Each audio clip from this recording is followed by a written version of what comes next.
EdTech Mondays Kenya is supported by the MasterCard Foundation Center for Innovative Teaching and Learning in partnership with EdTech East Africa.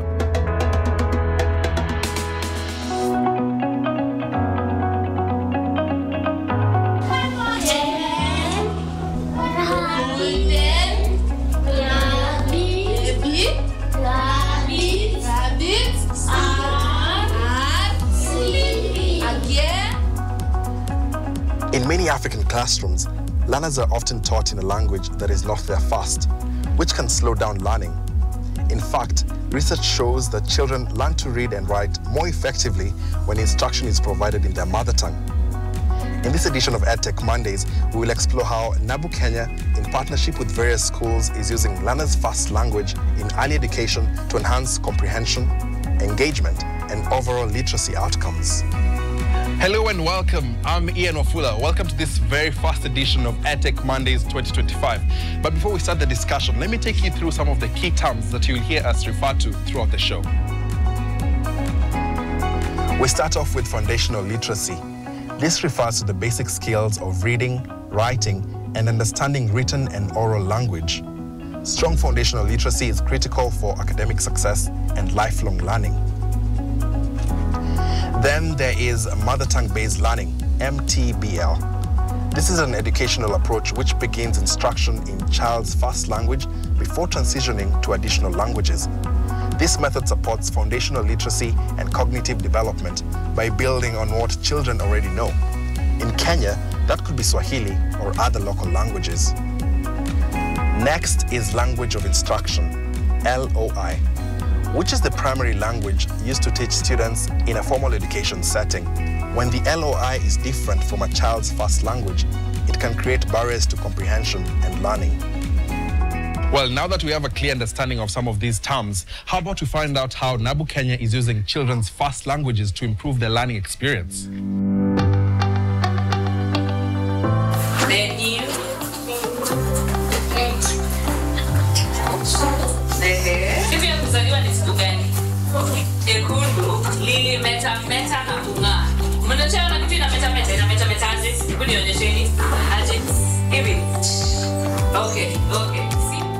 My name is Beryl Oyuer. I'm the regional manager for NABU in East Africa.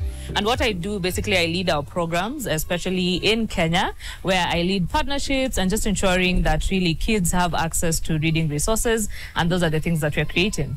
So when you say kids have access to reading resources, yours is a different kind of way, by the use of mother tongue. How did that come about? Well, it's very interesting.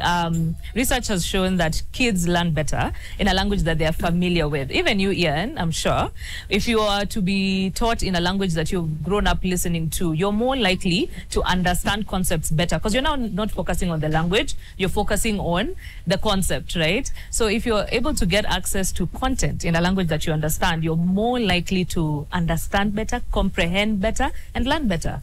So maybe you can take us back a bit. How did we get here and what inspired NABU Kenya to actually start this initiative? Yeah, so NABU started 12 years ago. And really how we got here is that we saw there's a need in the market. There's a gap. There are no resources to support reading in different languages. And so we saw there's a gap, but then there's access to, mobile phones, mobile devices. So how can we bridge that gap? Use technology to, one, create the resources, and then after creating the resources, we can, distribute them using tech. Yes, obviously this requires partnerships with schools, teachers, and students. Could you just take us through how you've managed to make this initiative work so far, and who are some of your partners? Our biggest opportunity has been working with partners. As an EdTech non-profit organization, we don't have the resources to reach every part of this country. But what we have done is that we are able to incorporate our solution to our partner programs. So some of our partners are like Save the Children, who are working really entirely through the Dadaab region, the refugee setup, and they're able to take our content and allow children in that setup, children in crisis, to be able to access that content. We also have other smaller partners like Cheza Cheza Foundation. This is a dance hub studio, and they're using our content really to, bridge that gap for access to reading resources for children, even as they learn how to dance. So we have stories around that. We have partners like Education for All Children who are helping us do some volunteer work, especially in schools. So we realize that, especially in public schools, teachers are really overwhelmed and there are very few. So how can we tap into volunteers, opportunities for young people to volunteer in these schools and be able to help learners read? Because we know a lot of the research has shown us that yes, children are being transitioned from one class to another class, but they are not comprehending what they're learning. So a lot of these children, when they start behind, they stay behind. So we need all the support to ensure that reading actually happens and it's happening more frequently. And so we tap into some of these partnerships. In a country like Kenya, where we have over 40 tribes, how do you try to make this work, especially in a setup like here in Nairobi where we are, where the students come from different backgrounds? How do you make that work? It's quite difficult to get as many of the languages as possible. But what we are doing is that we are adapting or translating what we already have. So NABU has a catalog of more than 210 books in Kiswahili and English.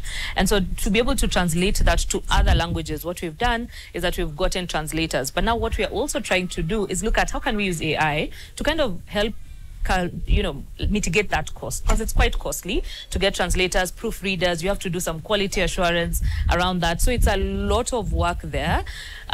So what we are doing now is to ensure that in setups like in the urban setup in Nairobi, we are working to ensure that kids have access to English and Kiswahili books. So that's what's relevant for the setup. However, in the catchment area, let's say in a very rural setup where, the predominant language is a language that we carry, then teachers, caregivers, parents can use our resources to encourage reading, especially in the home environment.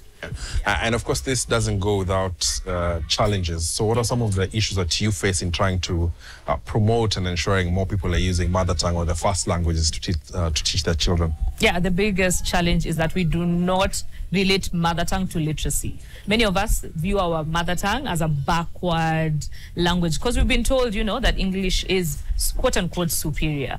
The reality is a lot of parents will tell you English will give my child a better avenue, or it will provide for them aspect to a lot of things, because then English is what is universally used, right? But the reality is that you will learn better in your mother tongue as compared to a foreign language that you've never had. And so the biggest challenge has been that attitude change, and that's one of the challenges. But another challenge is devices. We struggle with access to devices. So as much as tech is enabling us to reach as many people as possible. So right now in Mandera and Mombasa and, in Busia, anyone can download the NABU app and access books immediately, right? But now they don't have the devices. So how do we ensure that we are able to get devices across some of these areas, and also connectivity? So yes, you can have the devices, but you don't have connectivity. So you're also still kind of like, we are expanding that gap. And for us at NABU, what we've done to mitigate some of these challenges is that, one, we came up with a web reader. So initially we were a traditional mobile app, but our web reader has shown us that teachers in school, where they probably have like a projector and a laptop, so someone can use their bundles, hotspot your laptop, project, let kids read together. So how can we make sure that even our solution, as much as it's tech-based, we are also ensuring that it's still accessible to all? And you talked about the mindset that, for instance, English is superior and then followed by Swahili, and then probably some people don't even consider mother tongue. How do you try to navigate this mindset, especially amongst parents and teachers? Yeah, by showing them the evidence. I think it's very important for us to continuously talk about it and then show the evidence. Of course, research is still being done. But for example, in Ethiopia, students who are being taught in their mother tongue performed better in like all subjects as compared to students who were being taught in a first language that they did not understand, right? And so how do you continuously show this evidence to parents? So even for us, we are currently trying to build on this evidence. Yes, we are not at the place where we would like to be, but we want to show you that, one, your mother tongue is your identity. So let's not let go of our mother tongue.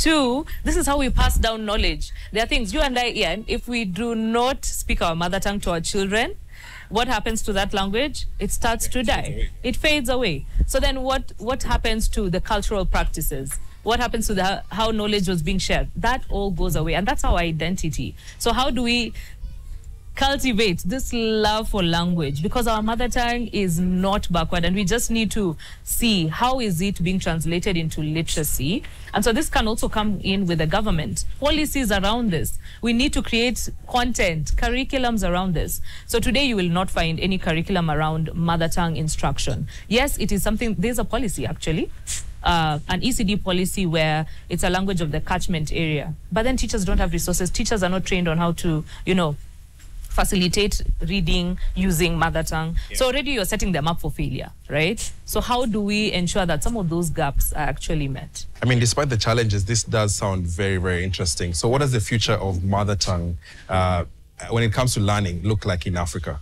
I think it's great. AI is going to revolutionize how we look at mother tongue. A lot of language models, you can see that now you can get translations in different mother tongue languages. And so there's going to be a lot of content and a repository.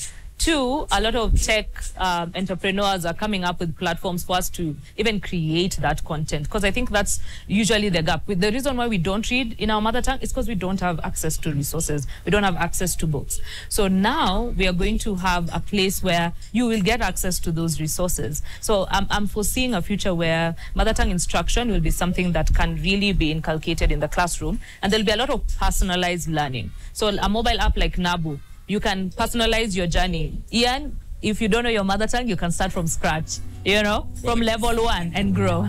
Thank you, Beryl. I guess I'll be signing up for Nabu. Thank you very much for your time. What Nabu Kenya is doing is very, very inspiring. In fact, I myself never had a chance to learn in my own mother tongue, so I find this very, very cool. Teachers and parents do play a crucial role in the learning experience of a child, and without their support, initiatives like what Nabu Kenya is doing cannot be achieved. Let's now find out from some teachers what they think about using mother tongue or first languages in learning.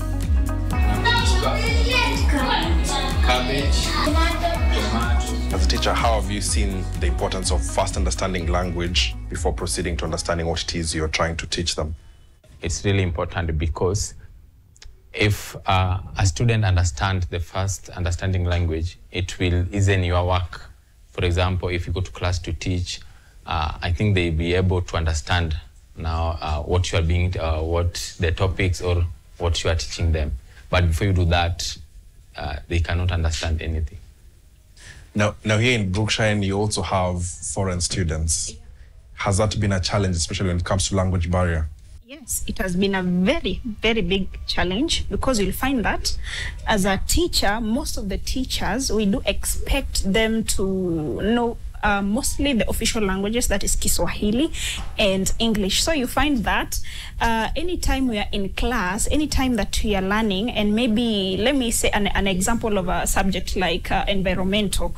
When we are learning environmental, of course, environmental is English in language, right? So it becomes a challenge because it's hard. Like 90% of them they know, so it will look like they're kinda in a way or in a position they're not getting it. So yeah, it has been a challenge, especially for in a level of understanding for them. And despite the language barrier, what other challenges have you been facing? For instance, do you have enough reading material? Do you have enough access to technology that could help with learning?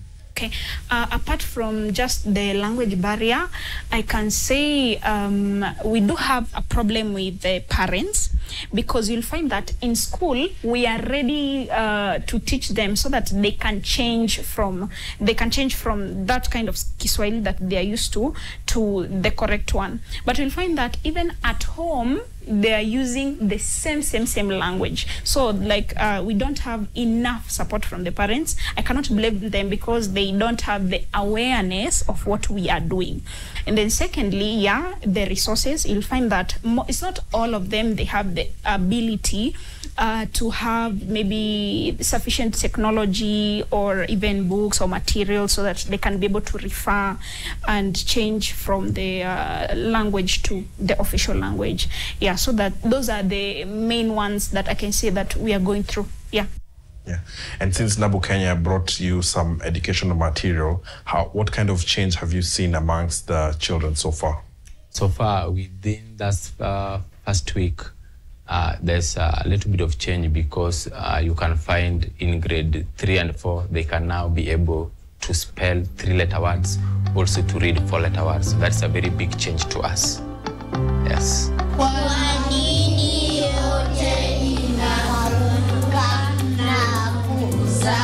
It is clear from hearing directly from educators that mother tongue-based learning has a profound impact in the classroom.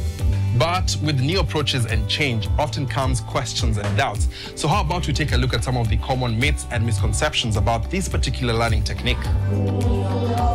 The first one is that children will struggle to learn the official language if they start with their mother tongue.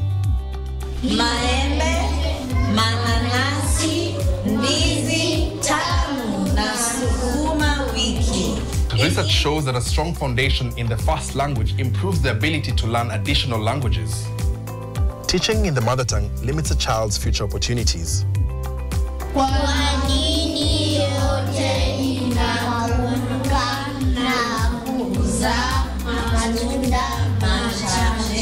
On the contrary, mother tongue education actually enhances comprehension and critical thinking, which in turn actually improves academic performance. Using multiple languages in education confuses children.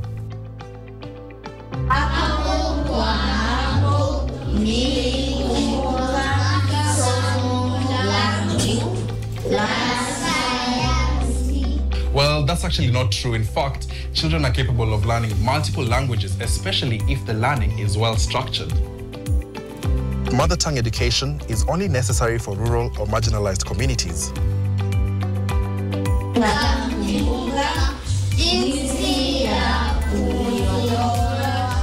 Don't underestimate children. Regardless of their location, they benefit in learning in a language they actually understand best. Mother tongue education is only about language, not quality learning.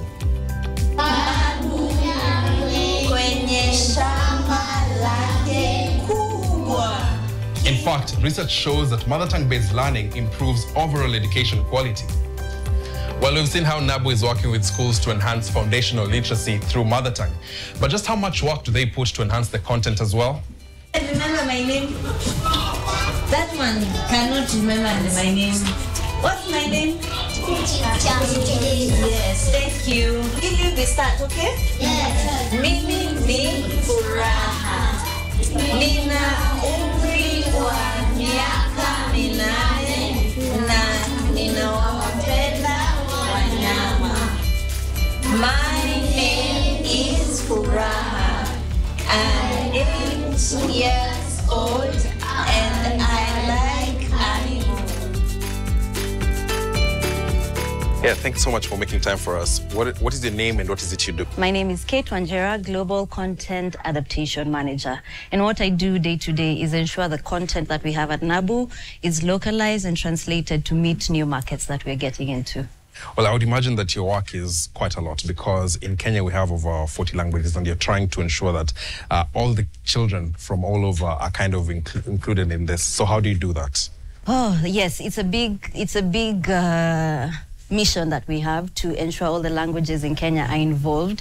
But so far we have, at NABU, we have 5 languages in Kenya. We have Swahili, Kamba, Luo, Kikuyu, and these are the languages that we have translated stories into, and we're trying to expand our reach slowly by slowly. One of the hardest things is translators, getting translators who understand the curriculum, because our content is curriculum based or supports the curriculum, and also enough teachers who will be able to deliver this content in mother tongue language. As you know, most of us don't speak our mother tongue languages, I included, and so delivering is an issue as much as having the content in the languages. So aside from, you know, the geographical impact of the translation, what about cultural impact? Because you've talked about Kamba, Kikuyu, and Luo as well. Yeah, these are different communities who live a different kind of lifestyle. How do you try to bring that together? Yes, thank you for that question. So we have global books, global and universal stories that are translatable and transadaptable to different languages and communities. So there are topics that we have, before we start translating, we have to look at the content that is going to the community and ensure that it's relevant for them, because if it's not relevant, it beats the purpose of them having this content. So we actually also work with teachers and curriculum developers. So say we are entering into Uganda, we'll look for Uganda teachers who will be able to go through the content that we wish to translate and deliver to Ugandan children and tell us if this content is sound or not sound for them. So we just don't go in, translate, and then come back and rectify, but we consult educators, language experts before we get into a new market. So you've talked about the difficulties when it comes to translating, and obviously we love technology because it makes our work easier. What sort of technology are you trying to embrace to make, mother tongue highly accessible? The most interesting thing about tech is AI, and everyone is speaking about AI in different forms. In medicine, in whatever field you're in, AI has infiltrated. So for us in content, we're trying to use AI in translating the content. As much as AI is not yet where the languages are, because it's a new feature, for the major languages that are universally spoken, like Swahili, English, and yes, let me say Swahili and English, we can get pretty good translations from AI. Then we get a human being to then just edit a few things, tweak a few things here and there. But AI is one of the major tech tools that we are trying to incorporate, because it also saves us the cost of hiring. As much as we want to work with creatives and provide employment and provide a platform for creatives to express themselves, AI is answering some of our expensive problems. So yeah, we're integrating AI in writing, in translating, in editing, and also coming up with new story ideas. So you've talked about the gadgets, and I'm just wondering, and since you're online, how do I then access this content that you've put up there? So you can either access our content for free through our NABU app or on our web reader. On our web reader, the best part about it is the teacher can use in class using a projector or a computer, and they have access to over 100 reading materials, especially in Swahili. We have content around East Africa, in Kenya, Rwanda. In Uganda, we have Acholi, Runyankore, Luganda. But for the Kenyan context, a teacher can easily use their phone to access our reading material and a computer to access our web reader. Obviously, NABU Kenya is trying to achieve is huge, and so far it's been a success. But then you cannot work alone. Are there people you're working with from a national level, for instance? Certainly, there are. From a government, let me start with the government. We're working with KICD, first of all, to ensure that our content is sound and relevant for the CBC education and for children in school as a supplementary teacher's material. So that's the first partner that we have. We also work with other EdTech solutions in Kenya, like eKitabu, eSoma, Soma Africa, Soma Siri. We are working with Girl Rising. I know they're not an EdTech platform, but they're a major supporter. Yes, so we are partnering with a lot of community-based organizations like Kibera Arts District, and also EdTech platforms like eSoma, eKitabu. Yeah. Thank you very much. Thank you. Now, all these efforts are being put in place to ensure that more schools adapt the use of mother tongue in their teaching. So how can you make it work for your child at home or in school if you're a teacher? We can make the parents to be more aware. They stop like saying, I want my child to know English immediately. So for me, I would like the parents to kind of change from that, because these are process. Learning is a process. It starts from somewhere. So when we make the parents aware, and also they help us at home to deliver what is right, then we can help our kids to change from the local to the official one. I think it will be advisable for their parents also, if they can afford the use of the modern technicals or equipments like the tablets, they can download and also watch the cartoons which use speak Kiswahili or English, such things, or even the televisions, the news, yeah, things like that. Well, that's it for this edition of EdTech Mondays. Remember, when we start with what children know, which is their first language, then we unlock their potential to learn even more. Whether you're using digital storybooks, interactive apps, or simply creating a space for learners to express themselves, every small step makes a big difference. So, unajua kila aina ya matunda kama gani? Unajua matunda kama gani?